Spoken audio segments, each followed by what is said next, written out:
ఎక్కడ ఎన్నికలు వచ్చినా దేశం మీద ముఖ్యమంత్రిని ఓడగొడతారు, ఫస్ట్ ముఖ్యమంత్రిని ఓడగొడుతున్నారు. మన మమత ఓడిపోయింది కదా, మన స్టాలిన్ ఓడిపోయింది కదా, మరి రేపు రేవంత్ రెడ్డి ఓడిపోతుంది కంపల్సరీ.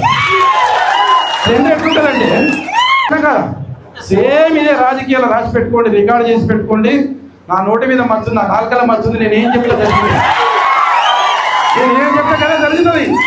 తప్పకుండా ఈరోజు కొల్లాపూర్లో చెప్తున్నా, రేవంత్ రెడ్డి గెలవడు గెలవడు గెలవడు గెలవడు జరగబోతుంది, జరగబోతుంది. అట్లా అని చెప్పి మనకి ఎక్కువ వచ్చింది అనుకోరు, అది కష్టమైంది, కష్టపడాలి.